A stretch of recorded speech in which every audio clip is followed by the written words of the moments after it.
selamat menikmati berkat Tuhan di pagi hari ini. Nah, sebelum kita mulai aktivitas pembelajaran kita mau sama-sama merenungkan kebenaran firman Tuhan yang terambil dalam kitab Hakim-Hakim pasal yang ke-14 ayat yang ke-5 sampai ayat yang ke-9. Demikian firman Tuhan. Lalu pergilah Simson beserta ayahnya dan ibunya ke Timna. Ketika mereka sampai ke kebun-kebun anggur di Timna, maka seekor singa muda mendatangi Simson dengan mengaum.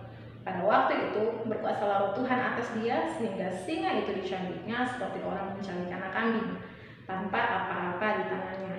Tetapi tidak diceritakannya kepada ayahnya atau ibunya apa yang dilakukannya itu.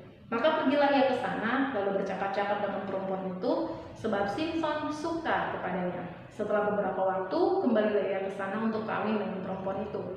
Dan ketika ia menyimpang dari jalan untuk melihat bangkai singa itu, tampaklah ada kawanan lebah pada kerangka singa itu dan juga madu.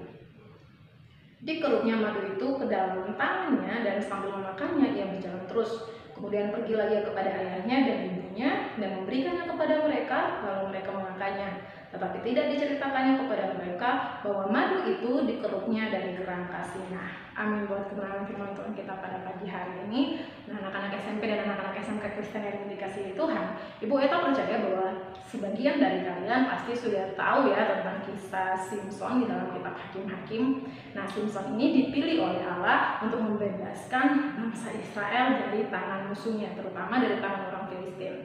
Nah, ketika Simson saat dia dilahirkan, Allah berfirman bahwa dia akan menjadi seorang nasir Allah. Kalau kalian belum tahu apa itu nasir Allah adalah orang-orang yang dikhususkan, yang dikuduskan untuk melayani Tuhan sepanjang hidup mereka. Jadi mereka ini memiliki pantangan-pantangan seperti memakan sesuatu yang haram, pantang untuk minum minuman anggur yang memabukkan, bahkan pantang juga untuk memotong rambut mereka.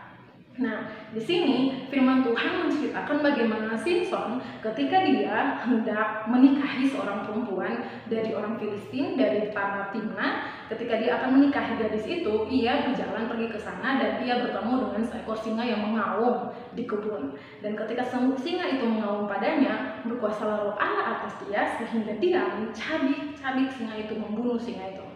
Lalu dia tidak menceritakan perkara ini kepada orang tuanya.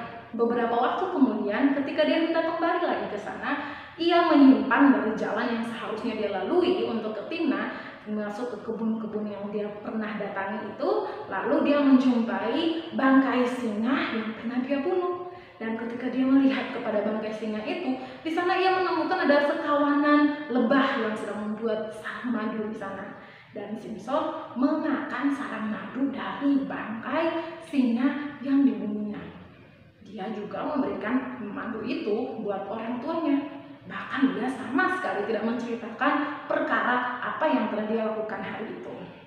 Nah, anak-anak, di sini kita belajar satu hal yang penting, bahwa ketika kamu melakukan segala sesuatu, kamu harus tahu siapa dirimu, apa yang kamu lakukan, dan kamu juga harus mengatakan apapun yang kamu lakukan itu kepada orang-orang yang lebih dewasa dari kamu. Kenapa? Karena ini penting bagi setiap kita. Ketika kita melakukan sesuatu hal yang tidak harusnya kita lakukan atau tiba-tiba terjadi dan harus kita lakukan saat itu, kita jangan lupa untuk menyampaikan itu kepada orang tua kita, karena mereka orang-orang yang dipilih Tuhan untuk memelihara kehidupan kita. Tuhan memberikan kita orang tua yang harusnya memimpin kita, memberitahukan kita hal yang baik dan benar, hal yang tidak pantas dan hal yang pantas untuk kita lakukan.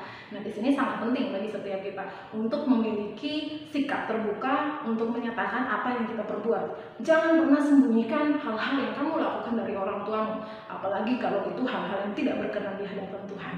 Kamu harus mengatakannya dengan jujur. Amin. Nah, yang kedua yang kita pelajari dari tempat yang firman Tuhan hari ini adalah jangan melakukan sesuatu yang sebenarnya sudah kita tahu itu tidak boleh kita lakukan. Nah, Simson tahu bahwa dia adalah seorang nasib Allah. Dia tidak boleh memakan sesuatu yang haram. Tapi Simson tetap melakukannya. Bahkan dia tidak mengatakan itu kepada orang tuanya. Artinya, Simson tahu itu sesuatu yang salah di hadapan Tuhan, tetapi ia tetap melakukan kesalahan itu. Nah, seberapa banyak dari kamu yang tahu bahwa itu adalah dosa, tapi kamu tetap melakukan dosa? Jika kamu masih melakukannya, bahkan menikmatinya, bertobatlah, karena Tuhan tidak ingin kita hidup di dalam dosa. tinggalkan setiap perbuatan dosa. Kalau kamu tahu sesuatu yang salah, jangan pernah kamu ikut ambil bagian di dalamnya, apalagi melakukannya. Mari belajar menekan kehidupan kita, menguasai hidup kita. Harus ada penguasaan diri dalam diri kita agar kita menahan langkah kita, pola pikir kita, cara bicara kita, dan segala hal dalam kehidupan kita agar kita tetap berjalan di dalam kebenaran. Karena itu yang sebenarnya Tuhan inginkan untuk kita lakukan sebagai anak Tuhan, menghidupi kebenaran dalam kehidupan kita. Kita sudah belajar hari ini, mari lakukan yang kita pelajari. Ingat, jangan sembunyikan apapun dari orang-orang di sekitar kamu, terutama orang tuamu. Dan yang kedua, jangan melakukan sesuatu yang jahat di mata Tuhan. Sesuatu yang salah harus kamu tinggalkan, jangan pernah kamu mencoba untuk melakukannya. Amin. Tuhan Yesus memberkati kita semua.